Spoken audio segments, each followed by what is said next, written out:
Hi friends, நம்ம சேனலை இப்போ தான் ஃபர்ஸ்ட் டைம் பார்க்குறீங்கன்னா மறக்காமல் நம்ம சேனலை சப்ஸ்கிரைப் பண்ணுங்கள். கூடவே பக்கத்தில் இருக்க பெல் ஐக்கானையும் கிளிக் பண்ணுங்கள். வாங்க ஃப்ரெண்ட்ஸ், வீடியோக்குள்ளே போகலாம்.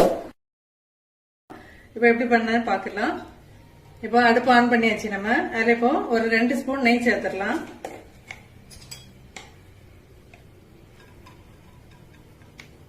இப்போ நெய்யில் வந்து ஃபர்ஸ்ட் நம்ம நட்ஸ், அது தேவைக்கேற்ப எவ்வளோ வேணா சேர்த்துக்கலாம். நட்ஸ் சேர்த்து இப்போ நம்ம வறுத்துட்டு போறோம்.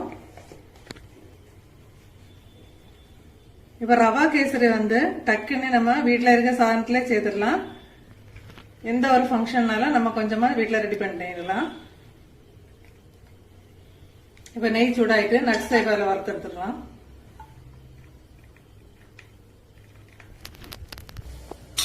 இப்போ நட்ஸ் வந்து லைட்டா ப்ரௌன் கலர் ஆயிட்டு இனி இந்த டைம்ல வந்து கிஸ்மிஸ் பழமும் சேர்த்துடலாம்.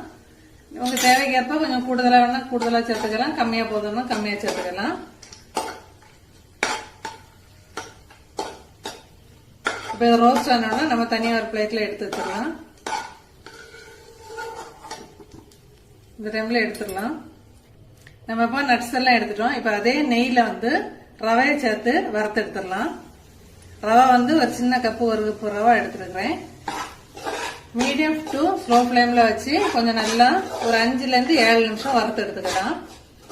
இந்த ரவை வந்து கொஞ்சம் சின்ன ரவை தான். உங்களுக்கு வந்து பெரிய சைஸ் ரவை அப்படின்னா லைட்டா மிக்சி ஜார்ல போட்டு ஒரு ஓட்டு எடுத்துக்கலாம்.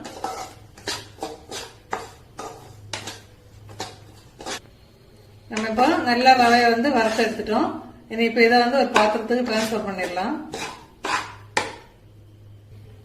நம்ம இப்போ ரவை வந்து பாத்திரத்துக்கு டிரான்ஸ்பர் பண்ணியாச்சு. இப்ப அதே கடாயில தண்ணி சேர்த்துடலாம்.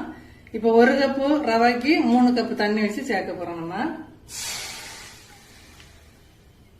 கரெக்ட் ரேஷியோ அப்படின்னா 1:3. அது எந்த கப்புக்கு நீங்க அளவு எடுத்தாலும் சரிதான். 1 கப்பு ரவைக்கு 3 கப்பு தண்ணி சேர்த்துக்கோங்க.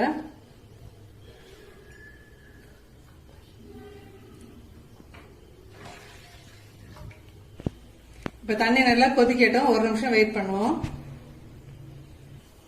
இப்ப தண்ணி நல்லா கொதிச்சுட்டு இந்த டைம்ல வந்து கலர் சேர்த்துக்கலாம்.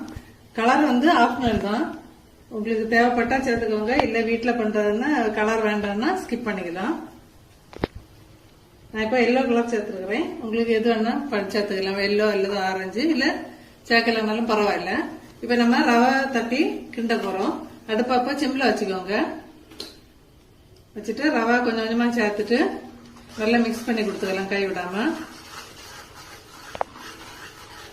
அது வந்து கட்டி பிடிக்காம, இப்ப நிறைய குவான்டிட்டியில செய்றீங்க அப்படின்னு சொல்லும் போது கட்டி பிடிக்க சான்சஸ் இருக்கு. அது நல்லா வறுத்துட்டீங்க அப்படின்னு சொன்னா அந்த அளவுக்கு கட்டி பிடிக்காது. கைவிடாம இந்த தண்ணி எவ்வளவுமே உள்ள உரையிற அளவுக்கு நம்ம கிண்டி கொடுக்க போறோம். தண்ணி வந்து ஃபுல்லாவே அப்சர்வ் ஆயிட்டு இந்த டைம்ல உங்களுக்கு சுக்கோட பிளேவர் பிடிக்கும், இல்ல ஏலக்காய் பிளேவர் பிடிக்கும் அப்படின்னா அதை சேர்த்துக்கிறேன். நான் இப்போ 1/4 டீஸ்பூன் ஏலக்காய் பொடி சேர்த்துக்கிறேன். இப்ப நல்லா தண்ணி வந்து ஃபில்டர் ஆன உடனே இந்த டைம்ல தான் நம்ம சீனி சேர்த்து கொடுக்க போறோம். ஃபர்ஸ்டே சீனி சேர்த்து கொடுக்க கூடாது. நம்ம சீனி சேர்த்து கொடுத்த உடனே கொஞ்சம் இலக ஆரம்பிக்கும். இப்ப சீனி வந்து 1 கப்பு ரவைக்கு 2 கப்பு சீனி அப்படின்னு சொன்னா நல்லா தகட்ட இருக்கும். நான் இப்போ 1.25 கப்பு தான் சீனி சேர்த்திருக்கேன். இது வந்து மீடியமான சுகர் இருக்கும். சீனி வந்து அவங்க தேவைக்கேற்ப சேர்த்துக்கலாம். கொஞ்சம் தகட்ட அளவு வேணும் அப்படின்னு சொன்னா 2 கப்பு சேர்த்துக்கோங்க 1 கப்பு ரவைக்கு. இல்ல அப்படின்னா 1.25 கப்பு போதும். நான் இப்போ 1.25 கப்பு தான் சேர்த்துக்கிறேன். இப்ப இதுவும் கொஞ்சம் கூட அப்சர்வ் ஆகிற அளவுக்கு நம்ம கிண்டி கொடுக்கலாம். இப்ப லாஸ்டா வந்து 1 டீஸ்பூன் நெய் சேர்த்துக்கலாம். இப்ப வந்து நல்லா ரவை வந்து கரெக்ட் தான் வந்துட்டு இந்த டைம்ல வந்து நம்ம வறுத்து வச்சிருந்தா நட்ஸ் அதில் சேர்த்துடலாம். சீனி சேர்த்த பிறகு ரொம்ப நேரம் போட்டு கிண்ட வேண்டாம். அந்த சீனி வந்து கொஞ்சம் அப்சர்வ் ஆன உடனே நம்ம அடுப்பை ஆஃப் பண்ணிடலாம். அப்பதான் வந்து உங்களுக்கு ரொம்ப திக்னஸ் ஆகாம நிறைய நேரம் அப்படியே இருக்கும். நம்ம இப்போ ரவா கேசரி சூப்பரா ரெடி பண்ணிட்டோம். நல்லா சாஃப்டா அங்க பாருங்க, சாஃப்டா சூப்பரா இருக்கு. நீங்க வந்து லாஸ்டா வந்து சீனி போட்டுட்டு ரொம்ப நேரம் வந்து அடுப்புல வச்சு கிண்ட வேண்டாம்.